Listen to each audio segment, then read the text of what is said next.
to my film and TV channel. You're all staying safe and well. We're going over to Amazon today. Yes, it wasn't originally planned to be on Amazon but it had a few problems. I think a lot of money was spent on it. I think Disney were involved at one stage.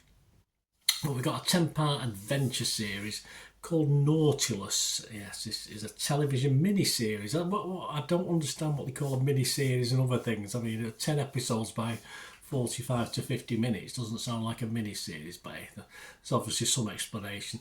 This was created by James Dormer, and it's a reimagining, of course, of Jules Verne's 1870 novel. I have read it many years when I was a kid. 20,000 Leagues Under the Sea, presenting an origin story for Captain Nemo. Although, yeah, I would have thought better origin stories, in fairness. He's an Indian prince turned crusading scientist. Of course he is. A bit of a pain in the bum, I always thought, watching him. But anyway, that's me. Amazon Prime acquired the series for UK and Ireland distribution. It was released on the 25th of October here in the UK, so check your territories. I think it's under Stan, is it, in the US? Anyway, you probably know. I'm doing this review on the 30th of October 2024. It stars Shazad Latif as Captain Nemo. Yeah, a bit laid back. Yeah, bit sort of very Nemo-ish, I suppose. But as I said, it's not a character I fondly like, to be honest with you. Georgia Flood as Humility Lucas, Thierry Fremont as Gustave Benoit, Pachero Mazembe as Boniface, Arlo Green as Turan, Tyrone Nagate as Kai, Lynn Cooper as Tang Ai Sunyin, plenty of others as well. So we'll have a quick look at well, we know what it's about, don't we? It's the origin of Jules Verne and that famous submarine, of course it is. So we'll have a quick look and see my thoughts and other people's thoughts as well in a moment. Please, if you are new to the channel, press that like button, press the subscribe button if you can, guys. It'd be great to have you on board. Spread the word.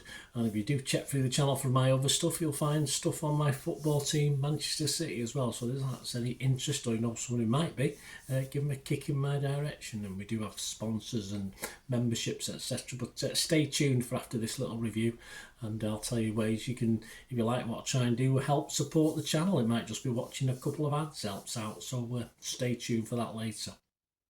I think one of my favourite series as a kid was Voice to the Bottom of the Sea. I don't usually like underwater things, but I don't.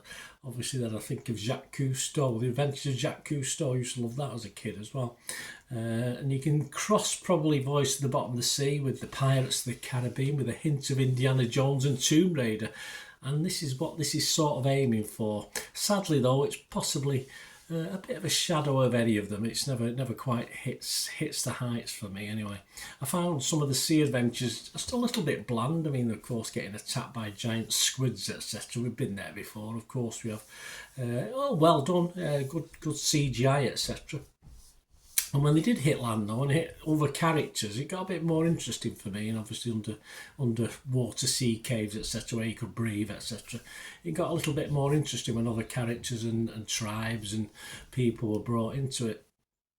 It took a little bit for me to get into it, probably a couple of episodes, and I think we got I thought I was sort of liking it then. But there's a lot of wordy scenes that don't really move things along too quickly, so it's a bit of filler for me, which was a shame. I found the Nemo character a little bit boring. There are others in it that are more interesting, in fairness, but I've always found Nemo a pretty dour character anyway, in the book or the film, or TV adaptations that have been done before. So it's just a personal thing that I suppose other people might get more out of him than I do. But yeah, I found it interesting, or it could be pretty intermittent at times in the 40-50 minute episodes. I really got it. There's a couple of episodes where I got quite not on the edge of my seat, but obviously raised the stakes a little bit. But there are some brief laps into action that are entertaining, and then the story sort of dips again very quickly. I think the acting's been criticised as well on some of the reviews I've seen, but I've seen far worse than the acting in this. Obviously aimed at a family audience, but I think younger watchers may sort of wander off if they're watching this at home. Of course, it's a series, so I'm not going to watch it in the cinema. Younger watchers may wander off, and older watchers may just drop off at times, but when you wake up, you'll be able to pick it up again. It's just one of those series, really, that I don't think it's best binge watch. I think this is one you pick up a couple of episodes at a time, or episodes at a time, rather than trying. I binge watched it over an evening, an afternoon, and an evening, and briefly in the morning just to finish it off. So I did binge watch it, but over three stages. I think this is better watched in little segments, I think, rather than just in one whole foul swoop. My scores on this, I'm going to be fresh on it. I can't be rotten on it because there's plenty of work gone into it. It doesn't quite work all the time. Metacritic, I've been going to be mixed on it.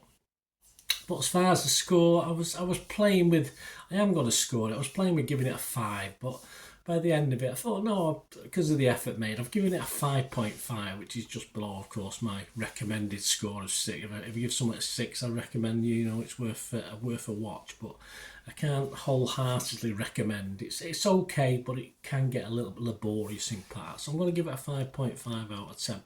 What are the other people saying? Well, we've got a couple of views here. Jack Seal from The Guardian didn't like it very much. He gave it 2 out of 5. He said, the resurrection of Jules Verne's prequel by Prime Video for Captain Nemo is deeply half-baked. The acting's so bad that the best supporting performance is given by a dog.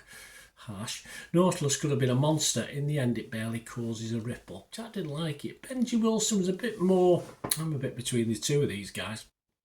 He gave it 3 out of 5, Benji Wilson from The Telegraph. He said, Nautilus barrels along with the best intentions, is at times exciting, it is, but its characters do some corny old cobblers, they do. In my experience, children have an ear for good writers as much as adults, but no one in Nautilus speaks, acts or reacts like an actual human being, even a Victorian one. They don't seem real, and with that belief in the fantasy, the single most vital thing in any fiction evaporates. Yeah, so you can still give it 3 out of 5. So it's a bit like me. I've got criticism, but it wasn't a total disaster. It's just a shame that of course, they got a good team together, spent plenty of money on it, and they could have come up with something a little bit better. But so that's the only shame. But if you go over to Joe Public, we've got over 1,400 scores and reviews on Internet Movie Database, and it's getting a 6.4. That's not bad, is it? That's okay. 6.4, a bit higher than me. So. Generally okay, as I say, but I can't wholeheartedly say go out and watch it. It's interesting, but could have been better. Like a school report, we can do better, that's for sure. So let me know what you think, guys. I don't know if you get to watch this. It'd be great to hear your views. And as I said, if you enjoy what I try and do, please stay tuned for information on helping the channel. Right, a quick shout out before we go for my sponsors at the moment. Piat6505, they've got a little eBay shop and they sell movie posters from the 1990s and 2000s, some great films, some great actors, so please check the link in the comments section below and you'll go straight to the shop. I dispatch everything between 24 and 48 hours, so if you see anything there, you want to order it, you can also mention my name. I mean, they are sponsoring me, so I do my little deal as well, so you can get 10% off if you buy anything. Just mention me, so say Bernard sent you, and they'll give you a 10% reduction on your order price. My thanks to Piat6505. If you're interested in sponsoring the channel yourselves, guys, supporting the channel by sponsorship, just let me know. My socials are on screen there, so just contact me about that and we can have a chat. Other ways to help me out, guys, if you watch the ads, if the ads on this YouTube ads, that helps in a very little way, but it all helps. Watch the pennies and pounds look after themselves, they say, don't they? Or the pennies or the 10p's look after themselves. But if you watch the ads or follow the links on the ads as well, that's always a nice way to support the channel. If you sort of hang on for it, I've done that. I watched other people's and followed the ads, just something I fancied, which does happen from time to time. Of course, you can support me by pushing that subscribe button as mentioned earlier, and that's of course pressing the button so you know when these vlogs are coming out. And of course, I'm always interested in your opinions, and of course, if you can give us a like, that'd be wonderful as well. So thanks for watching, guys. Hopefully I'll join you very, very soon with something else. Until we meet again, I'll never ask one thing, don't I? Please stay safe, everyone. Bye for now.